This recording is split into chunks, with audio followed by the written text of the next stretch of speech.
Hey, what's up, everybody? Video 44 coming at you with another video. All right, so I was just watching Lakerland. I just discovered Gentleman's channel. Really enjoyed his content. Unfortunately, it wasn't great information that he was giving us. He was breaking down the TMZ footage and showing us the TMZ footage of Jaxson Hayes' 2021 incident, where some things happened with his then girlfriend that were not very good. And you can say it was a domestic situation. The audio was bad in and of itself, and I encourage everybody to check it out if you're interested in seeing that. I'm not here to break down that footage at all, but what I can say is, from what I understand, the case is still open. And it's some weird stuff going on in the sense that, from what I understand, maybe a cop was given some type of compensation for some reason, and there may be a case involving that situation surrounding this situation. So it's looking a little weird. Jaxson didn't get any suspension for that. No fine, from what I understand. The Lakers knew about this. This happened while he was with the Pelicans, of course, but the Lakers were aware of this situation, signed him anyway. Young people, we gotta be careful when you have a lot to lose, how you handle situations like that. I get it, and getting your feelings, you're in domestic situations, but obviously you got to show some restraint. And people, it's a new day, obviously, with everyone having camera phones and ring phones and various different types of surveillance. I don't know if he knew that surveillance was available as it pertains to when he was doing this. Did he know he was on camera? I don't believe this was his place, but you can't act the way he acted. And like I said, the audio was bad enough. What she was saying and how she was reacting to his presence and how he was behaving, it was not cool. And so I'm sure he thought this was behind him to some degree, even though the case is open. I'm pretty sure he didn't think it would just come around right now. Obviously, with this being the Lakers situation, we have a shortage of talent on our bench. He's one of the 4 players that we're actually using on our bench, and the only active center we have behind Anthony Davis. So for our unit, for our team, this is very bad. If we have to react to it in any kind of way that keeps him away from the team. But he looks bad right now, and we'll have to see how the fallout of this transpires as it pertains to how bad the NBA will look for not suspending him. Now that this footage is out, did the NBA see this footage? Did they know this footage existed? Or were they going by word of mouth? And if they did their investigation, how did that go? Did they do a thorough investigation? This is a situation that's going to look a little tricky to a lot of people who are going to be paying attention to it. And I'm saying to all of us that we need to prepare for maybe being without Jaxson, and whatever that looks like. Man, it's so unfortunate. I look at situations like this and I just say, Rob Pelinka, here's another decision that you made to bring a player in that it's not aging well. He's not playing that great, even though he's playing up to the expectations I believe I have for him. And he's been pretty serviceable, helpful in a lot of situations, even though he struggled some. So I'm not here to bash him on the court tonight, nor off the court for something that I think the Lakers knew about. But we're in the era where, as long as it's not on camera, people can excuse it to a degree, but the moment the footage comes out, it might as well be a new situation. Even though it's not new for him and her, it's new for us, and we have footage of the circumstances in an era where we have recent memories of people on camera, and it's like, I think there's a different environment right now for something like this to be going down. to where they may want to come down on Jaxon a little harder than maybe they normally would in the era we're in right now. So, yeah, man. Some mistakes you can't make once. This is kind of how that goes. You have domestic situations. Who knows if there was alcohol or anything involved that could have made Jaxon make him think a little different in the moment. I don't know, but what I can say is the footage did not speak to this being something that is overly foreign for that circumstance. Maybe they get into it often. Maybe Jaxon does find himself acting like that. And if that's the case, probably not good for his professional situation, to say the least. So, that's really what it is, man. I just want the Lakers to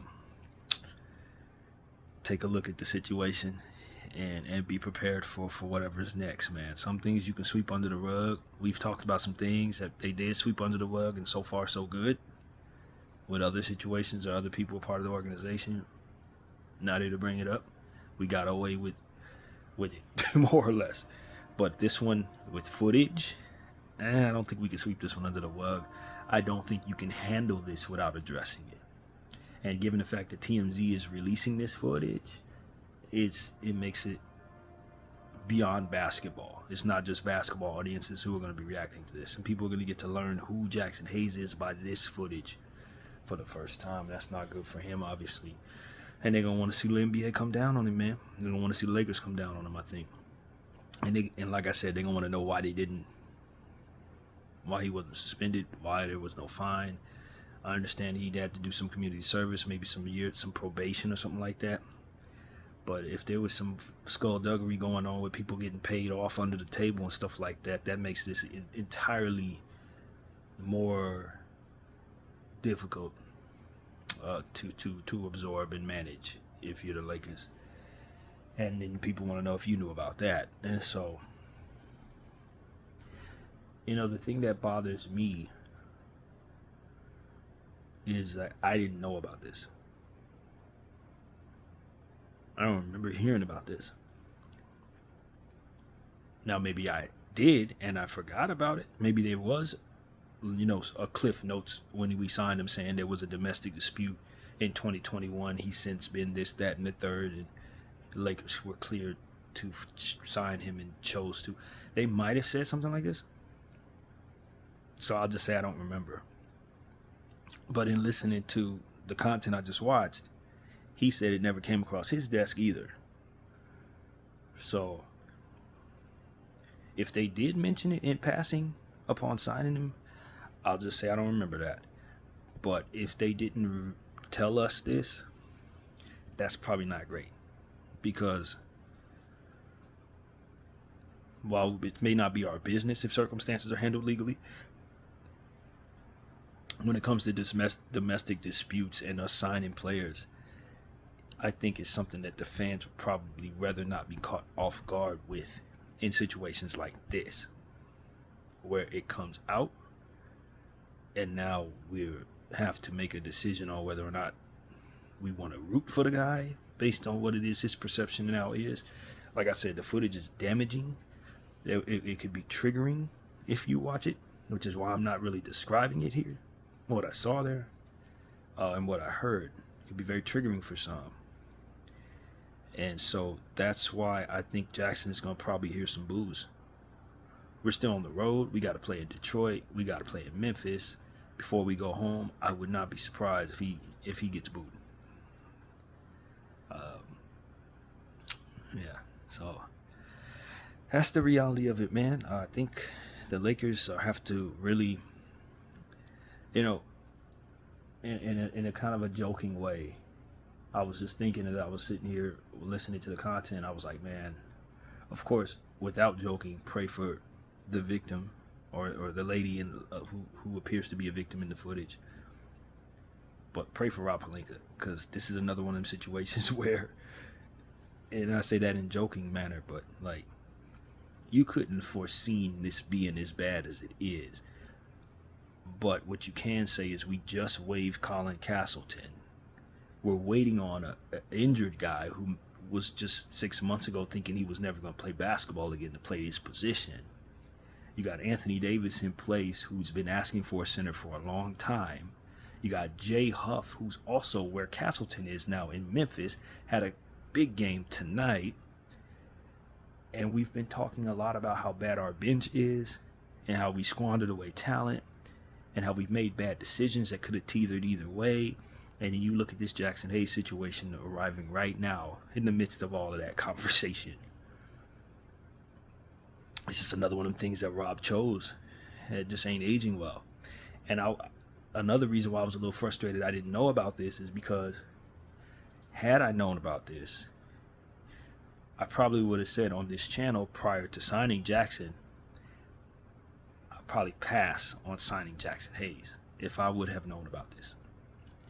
I don't think Jaxson Hayes' upside and what I thought he would potentially be was necessarily worth the potential of what we're now going to face. Man, worth it. The future headache that is now here.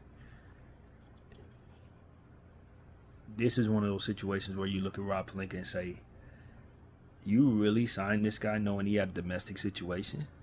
He ain't good enough for the problem that provides. He ain't. And I'm being frank here. You know, if he were a better player, you'd be like, okay, it's worth the risk because this dude's going to really come in and move the needle. But Jaxson Hayes was a guy who was drafted very high the same time that Zion Williamson was drafted. I think he was drafted 7th to the Pelicans. They were going to try to pair him up with Zion. Drafted ahead of where he was supposed to be drafted. So they were a little, you know, they reached for him. But like in all intent and purposes for the pick that he was, he's considered a bust. And when we brought him in, we were hoping that he would come in and help us, but we knew he was extremely limited. We knew he hadn't proven much. And the things that were said about him on the court in regards to the Pelicans weren't very promising. So when you attach this reality of this situation to him, it eats away even further at the responsible nature of signing him. I don't sign him with this problem. This is what I'm saying to you guys. And furthermore, if I would have known on this channel that he had this issue, I would have assessed what we should be doing with our center position differently. That's why I'm personally frustrated I didn't know about this. Because if I would have known he had an open domestic violence case, I would have never considered the other centers that we had as frivolously as I did. I would have suggested we hold on to Castleton with a bit more intensity. I would have suggested we hold on to Jay Huff with a bit more intensity. I would have been saying we should trade Jaxson with a different type of energy. It changes what I've been assessing. If I know that this could potentially come down on us. And as somebody who tries to assess this team and speaking to the camera as if I'm speaking to management, that's a massive tea leaf for me that would have changed everything I was looking at.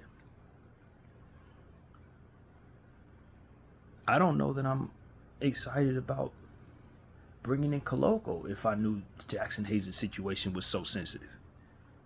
And I'd probably say, no, I can't afford to take a chance on Koloko because there's a chance he may take forever to come back. And that's not something I'm willing to risk if for some reason Jaxson Hayes' situation looks like this.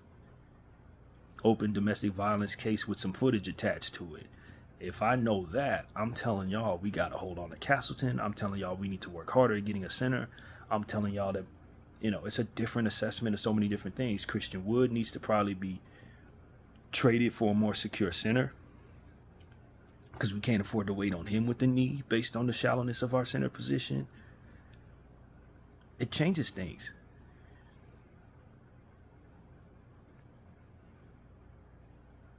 I think it was a bad decision.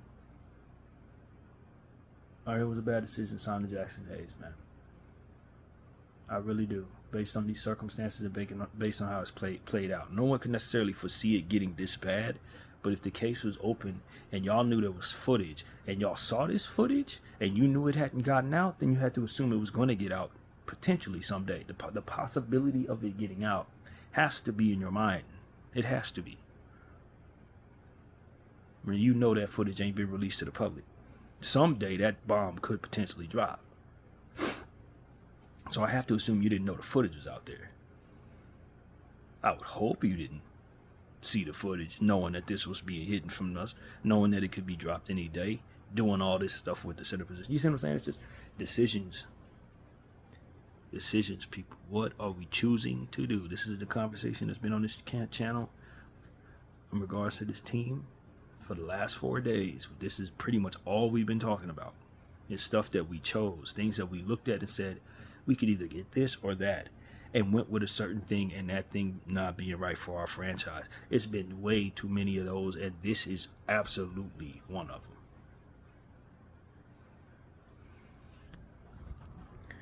We're in the thick of it now, and just like every decision that we made, now it's too late. That's a real theme here.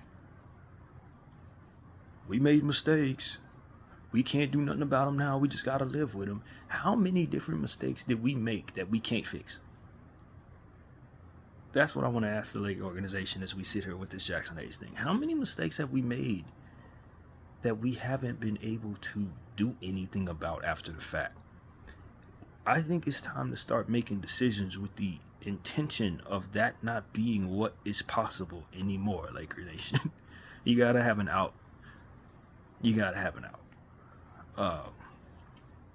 But yeah, man, signing a role-playing center with a domestic violence situation attached to him is not.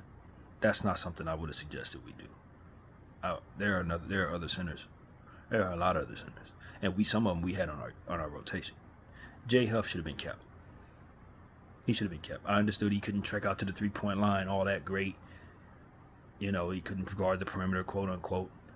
But Memphis is doing just fine with him and Edie and everybody else they say can't trek out to the 3-point line. They're doing great with two centers that have that problem. You know what I'm saying? Edie and Huff. Guys who can't guard the perimeter. Guys who are not particularly fast, all this stuff. There was always room for people like that. It was always overstated that centers like that were out of the league. They're not out of the league, man. They're just not. Castleton, we let Castleton just walk, and we had this problem. For a guy like Koloko, who we also have to wait on, when we also have two other centers that we're waiting on.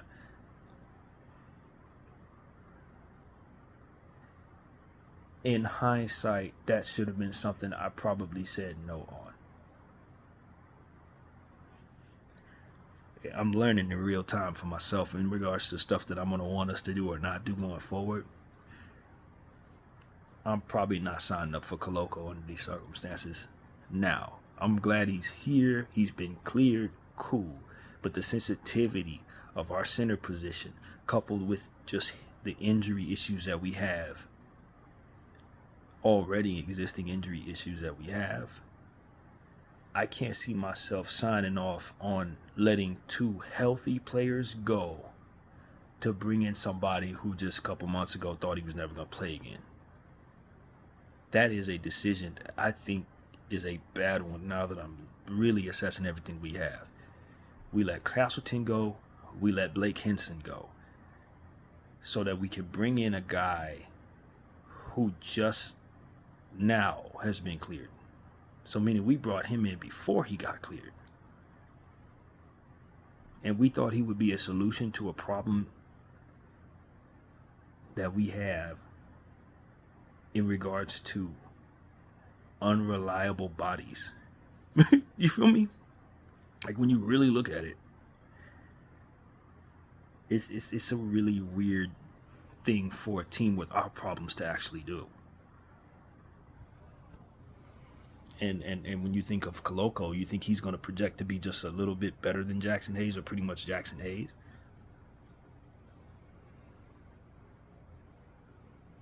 You know, like maybe that's not what we should actually be aiming for when we have the issues we have. is to bring in another guy who potentially has chronic injury issues, blood clots, something that could return. So we go too healthy people to bring in this person to add to our plethora of unhealthy and shallow bench issues.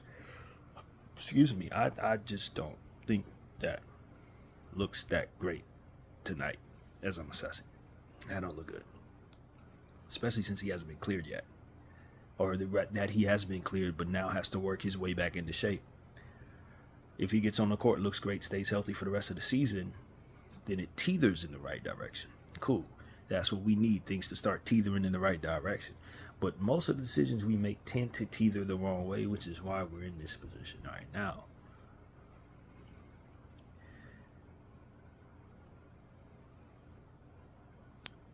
I'm not feeling the player assessment situations that we have going on right now. Assessing risk, assessing player types, things like that, bringing in stuff that just doesn't teeter the right way. I think it's safe to say that the decision-making process has been a bit flawed here, man. The choices that we've made to give players certain precedent over others, to let other guys go when they've proven themselves to be pretty decent. We've been talking about it. I don't have to recap everything, but this Jaxson Hayes thing just puts a cherry on top of the conversation. And now we could potentially be out of Jaxson Hayes with Koloko not being ready, with Wood not being ready, with Vanderbilt not being back, with Bronny James eating up a roster spot, with Cam Reddish eating up a roster spot, with Castleton in Memphis.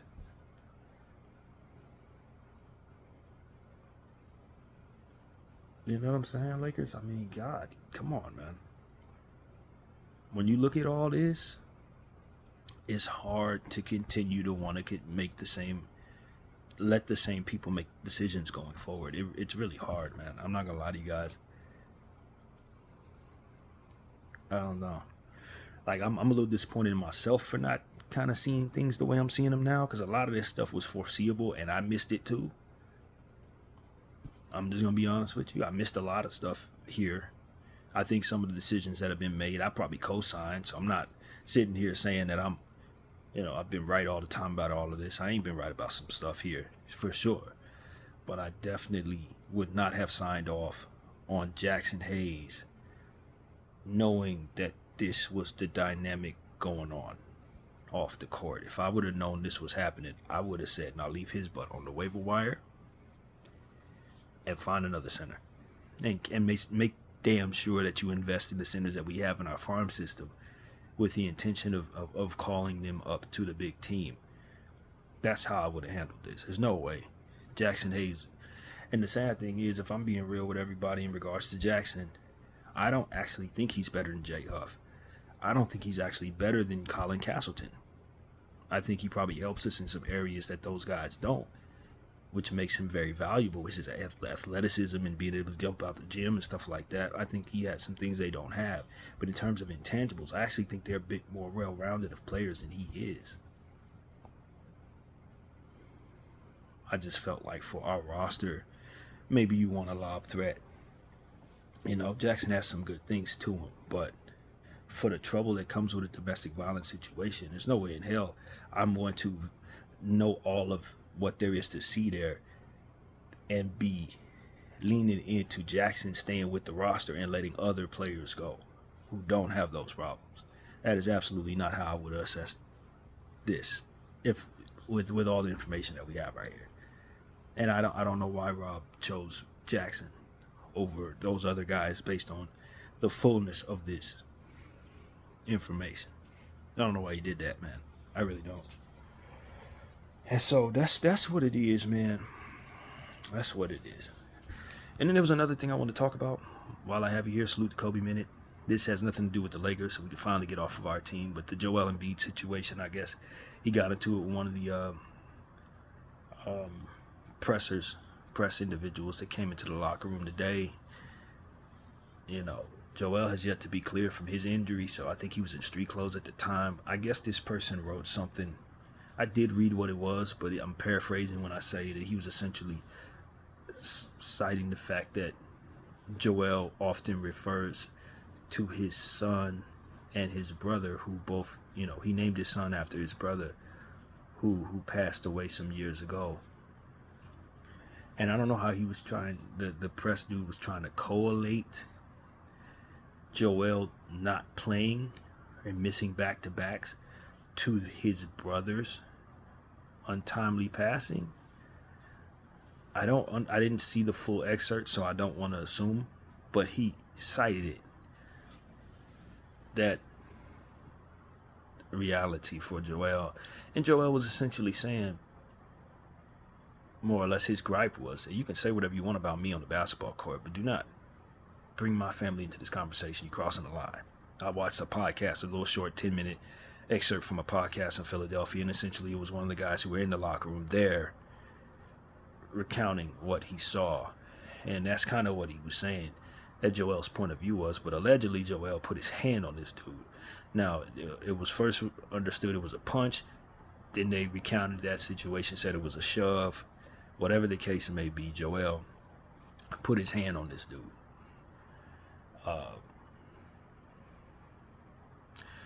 Joel had every right to be unhappy. I think there needs to be some accountability on both sides. When you write something like that, you got to be ready.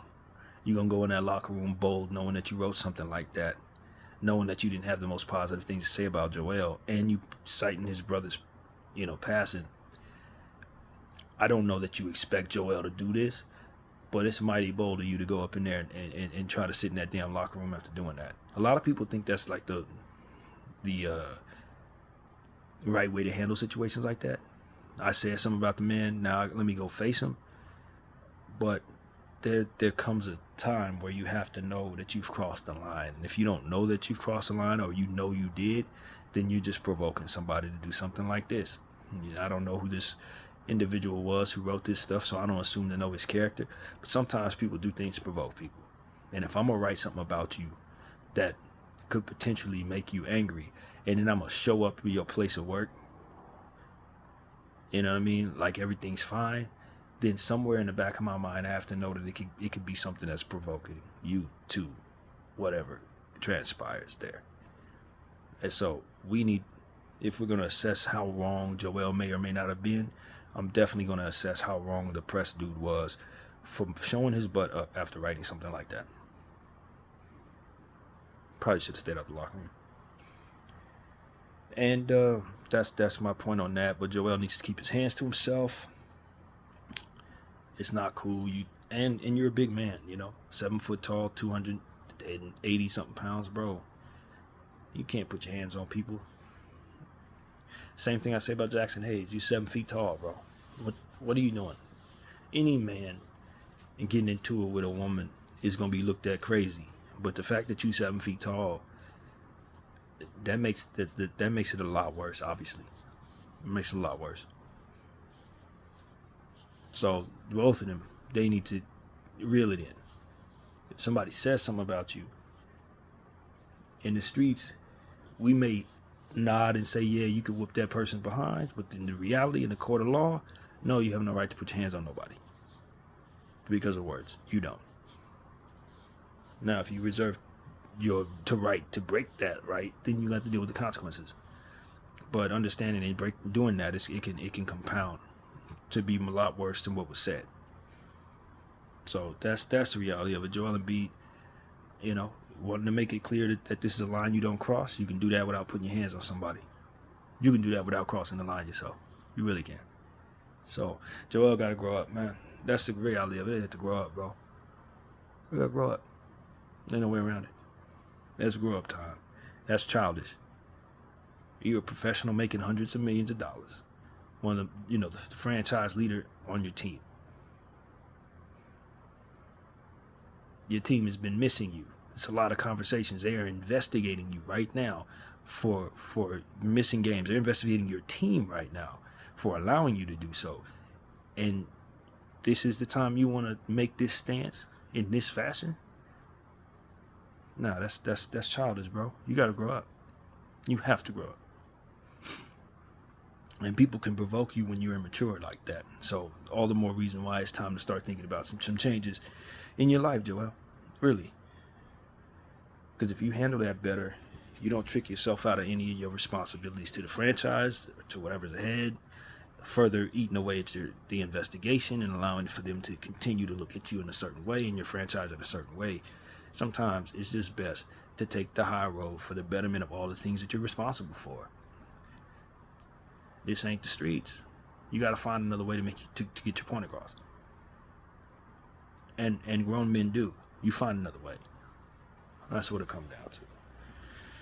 And the last thing I want to talk about was Drake.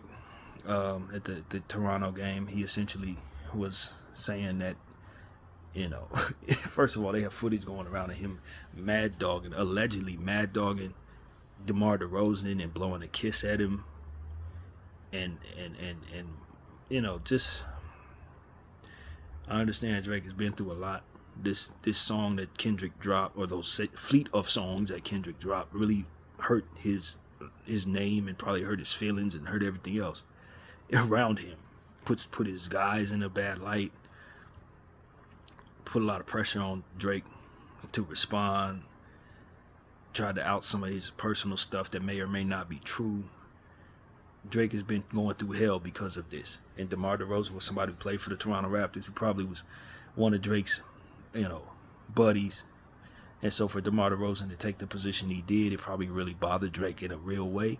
And Drake wanted all of us to know it. He was sitting down with the announcers at the Toronto game, as he often does. And they were essentially saying, he essentially said that if they put up a banner for DeMar DeRozan, he would personally go up there and take it down. DeMar DeRozan said, well, you're going to have a long way to climb if you have to do that. Good luck with that. And so that was like the situation there. But I think that Drake needs to understand that, DeMar DeRozan's at work. So whatever issues y'all got off the court, you going to his job and letting that bleed into the situation, again, provoking. Maybe you get into a scuffle with DeMar if he doesn't handle that with maturity. He handled it with maturity, luckily enough.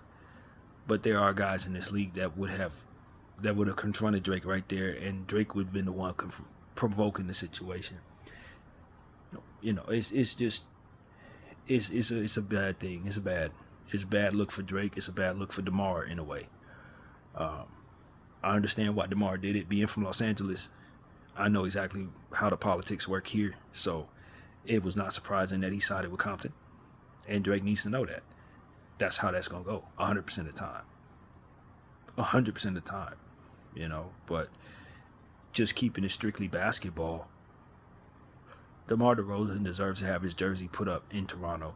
He gave them years and years and years of great basketball. They didn't win championships, but he was the leader there. He made a lot of all-star teams there. He was drafted there. He grew up there as a player. There should be no reason Toronto doesn't honor him when his career ends. And if Drake has a problem with that, that's just something Drake gonna have to live with. But DeMar DeRozan's jersey is likely going up. It's like it should be. Now, if they decide not to do it based on Drake's intentions, and Drake has a lot of ties with Toronto Raptors, I would really be surprised that they don't give DeMar DeRozan his props, but it won't be because he didn't deserve it. It'll be because of politics. And these are strong politics here. So in regards to Drake and the Toronto Raptors and all of that stuff that goes on in Toronto. So I don't know, man. I just think people need to be accountable, bro. Accountability is the story here on all of these conversations in every way, shape, and form. Accountability, man. DeMar DeRozan, too. If you're going to align with the politics of LA and be in a video that slights Drake when you were clearly seen being cool with Drake for many years in Toronto and probably toasted with Drake and stuff like that, and you're gonna be looked at as a turncoat. I can't be fully upset at Drake for the position he's taken. There were some things alleged in them songs that could put Drake's career and his life at risk. You know what I mean? So you co-signing. That's the same thing I said about Bron. You co-signing that. Drake ain't gonna take that lightly. It's a little happy song for us. For him, those allegations. Those are smear. That's a smear campaign, a very vicious one at that. That if those things are alleged to be true, he's going to jail for a long time.